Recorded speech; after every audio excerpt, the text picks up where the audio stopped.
Assalamualaikum warahmatullahi wabarakatuh. Perkenalkan, saya Kakak Bikal Putra Hidayat dari PIPSB 2025. Di sini saya akan mewawancarai salah satu staf hutan kota Srengseng dengan Bapak siapa? Saya Abdul Halim. Saya sebagai perawat taman dan pohon. Fungsinya untuk merawat pohon-pohon yang ada di sekitar kita, yang ada di hutan kota Srengseng. Seperti itu. Oke, baik. Kita langsung mulai aja Pak wawancaranya. Boleh. Oke. Yang pertama, bagaimana sejarah awal dibangunnya hutan kota Srengseng? Hutan kota Srengseng dulu sebelum dulu kan ini TPA, tempat pembuangan akhir. Jadi sebelum pembuangan akhir itu rawa atau sawah, lalu yang dimanfaatkan oleh warga sekitar, mereka bercocok tanam. Lalu mulailah satu orang membuang sampah sembarangan, akhirnya yang lain pada ngikutin, ibarat kita tuh mengikuti akhirnya menggunung, membesar, akhirnya jadilah tempat pembuangan akhir di sini. Jadi sebelum jadi hutan itu, dulunya di sini tempat pembuangan akhir sebelum di Bekasi atau Badar Gebang. Jadi di sini dulu tuh. Akhirnya di tahun 86 itu warga mulai mengeluh dengan aromanya yang tidak nyaman, sehingga Pemda atau setempat itu membebaskan lahan.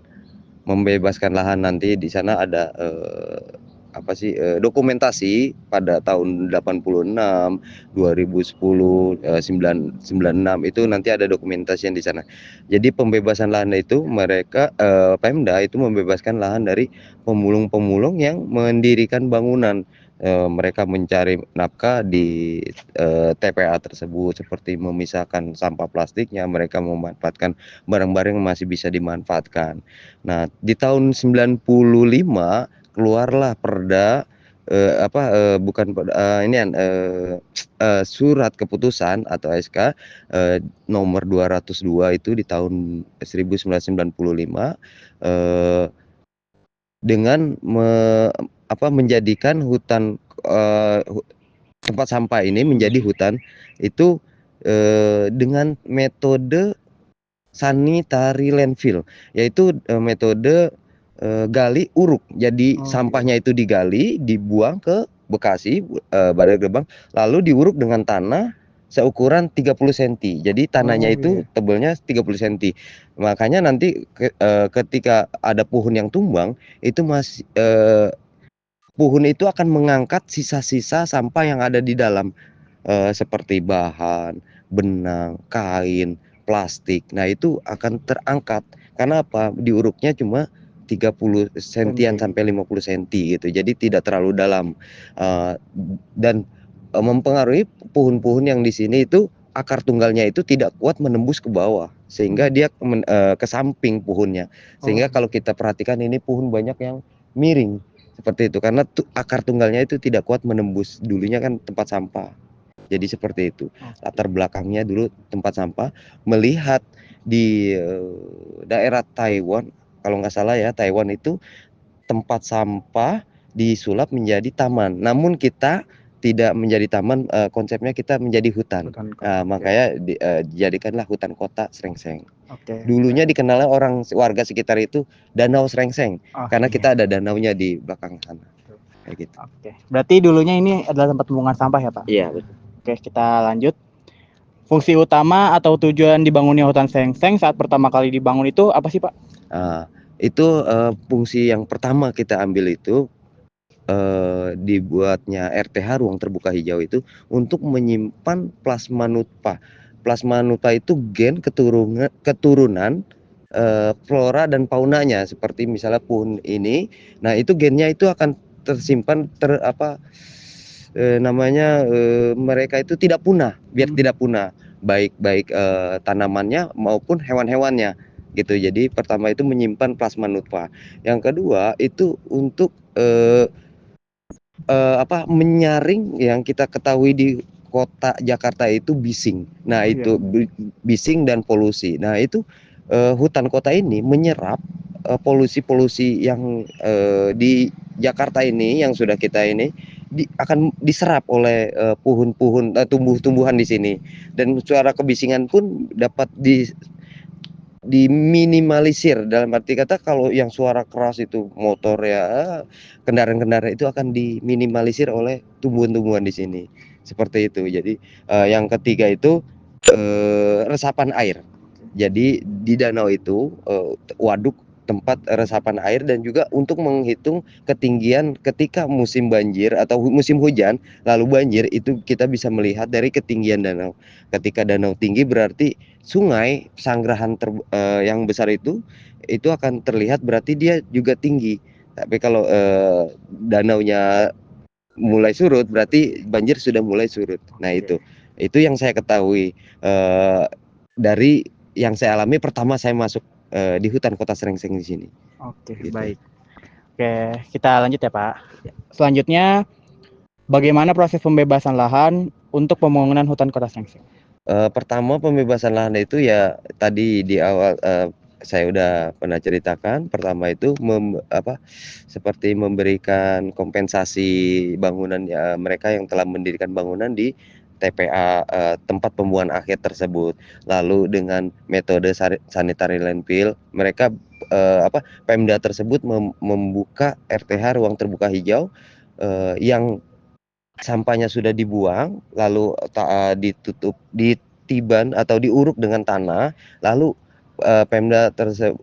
lalu upayanya upaya pertama ruang terbuka hijau itu menanam pohon, awal membuka RTH itu menanam pohon dengan setinggi 2,5 meter sampai 3 meter.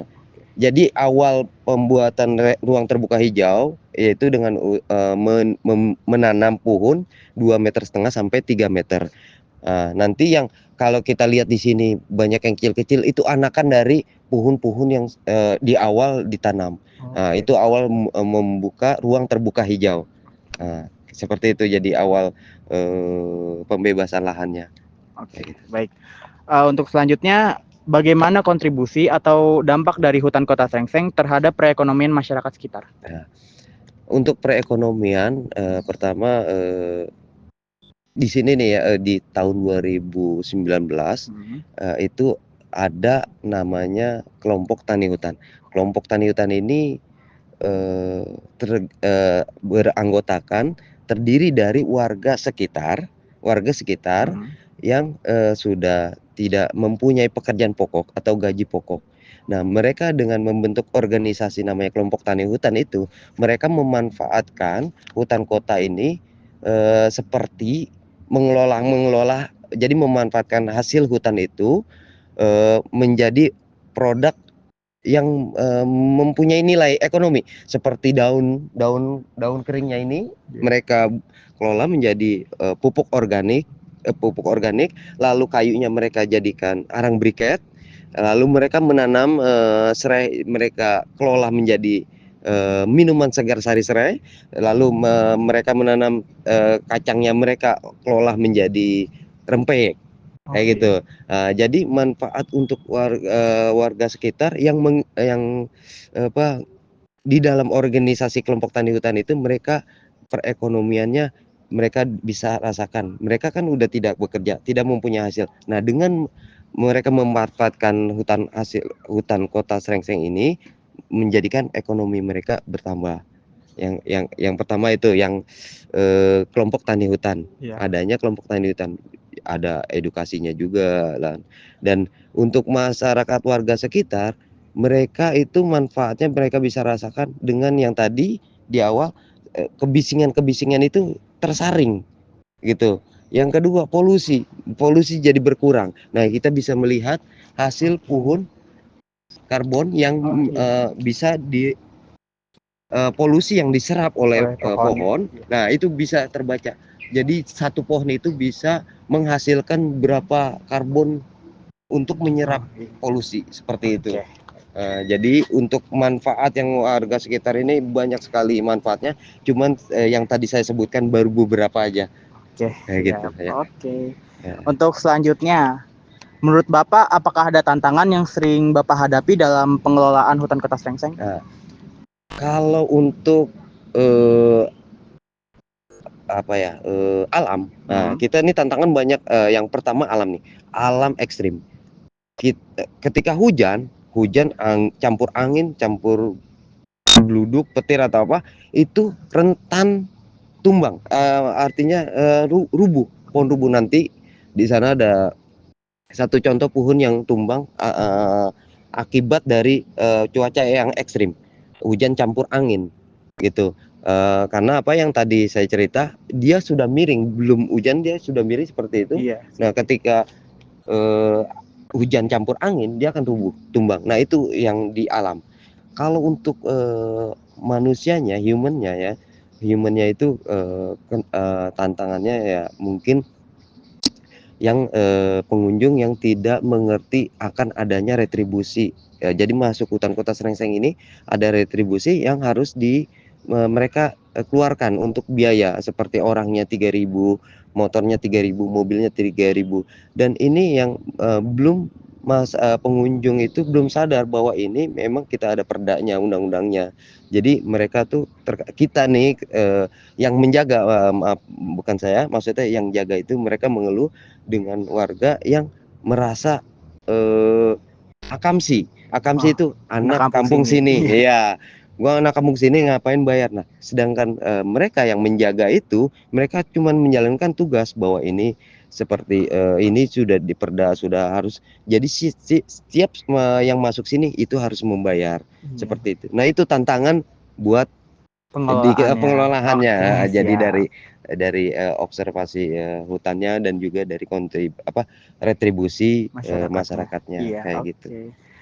Yang ketiga itu tantangannya sampah. Oh, Sampah pasti itu. seperti di sana itu kalau orang yang mancing itu kadang mereka males menaruh sampah, ditaruhlah tempat mereka mancing, ditinggal. Jadi itu Iya. iya, mungkin udah Kotor kebiasaan jadinya. kata Iya. jadi itu tantangannya. Jadi dari sampah, iklim, alam ekstrim dan juga human-nya atau manusianya, Oke, kayak baik. gitu. Untuk selanjutnya, apa saja jenis flora dan fauna yang ada di hutan kota Srengseng? Kalau, flora, Mhm. flora itu, Tumbuhan. saya mengetahui, namun kalau hewannya itu cuma beberapa yang saya ketahui. Kalau Oh, iya. pohon itu insya Allah, itu untuk jenis, Mhm. jenis itu ada 135 jenis Oh, jenis ya. 135 jenis. Kalau jumlah itu seluruhnya ada sekitar 10.000 jumlah. Lumayan banyak ya. Iya. 10.000 tumbuhan dari yang besar, dari stratanya itu eh, anakan, lalu bibit, lalu tiang, baru pohon gitu ya. Ini di total semua jumlahnya ada sekitar 10 ribuan gitu. Kalau untuk jenis itu ada 35. 135-an. Nah, kalau hewannya yang saya ketahui itu cuma beberapa, seperti ada hewan seribu bintang, ayam, kucing, ular, katak, lalu ya hewan-hewan melata, seperti hewan melata, lalu ada juga hewan unggas, Oh, enggak sih ya. angsa atau soang, dan juga ada apa sih, biawak, lalu ada lagi kadal. Ya beberapa aja yang saya ketahui, saya kurang mengenal nama-nama hewannya. Tapi kalau pohon itu ada flamboyan, ada ini beringin Oh, keraton beringin atau keraton. beringin daun panjang, ada beringin biasa, ada beringin beringin apa sih, beringin itu ada 3, ketapang pun ada banyak, ada ketapang kencana, ketapang biola, ketapang laut. Oke. Jadi ini ada buni, trembesi, bintaro, mahoni, wali songo, eee eee, itu apa sih, lupa dah. Itu tanaman hias juga ada Ya, tuh, tanaman hias. namanya apa ya, monstera. Nah, terus ya banyak, itu ada 5 jenis. 35 jenis lah Oke. yang saya ketahui kayak gitu. Oke, baik. Mhm. Untuk yang terakhir nih, Pak. Iya. Bagaimana rencana pengembangan hutan Srengseng untuk kedepannya? Rencana kedepannya sih, kita memang, hutan kota Srengseng ini dijadikan area rekreasi ya, namun tidak hilang dari konsep hutan. Oh, Bisa dipahami ya. bisa bisa. Jadi rekreasi, mereka bisa membuat acara, sebuah kegiatan seperti arisan keluarga, eee, mereka mau membuat hajatan, resepsi nikah, mereka bisa menyewa lokasi, kita menyewakan, sewa lokasi untuk hajatan. Untuk bazar, kita juga menyediakan area jadi satu inian untuk bazar atau budaya Betawi. Nah itu, kita akan mem mem mele lebih meningkatkan kebudayaan yang ada. Dalam Oke. arti kata kebudayaan seperti Betawi yang kita karena di Jakarta Betawi itu sedang dibudidayakan, maksudnya dilestarikan. Iya. Jadi ya ketika ada hajatan, mereka akan membawa palang pintu, seperti gitu. Terus kalau yang bazar mereka ini lenong Oh, dibilangnya, lenong. heeh. Jadi itu ada seni budaya Betawi yang, kita jaga, kita lestarikan, jangan sampai punah. Nah itu jadi ke depannya di samping hutan, ada rekreasinya juga, ada seni budaya Betawinya juga, ya ada sejarahnya juga, seperti itu. Oke, ya.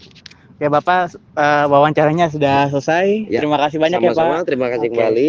Kalau ada, mungkin ucapan saya dibilang saya nih, bahasanya belepotan, belum baku, saya mohon maaf, eee, karena saya bicara, ya apa yang saya ketahui, kayak Oke, gitu. baik ya.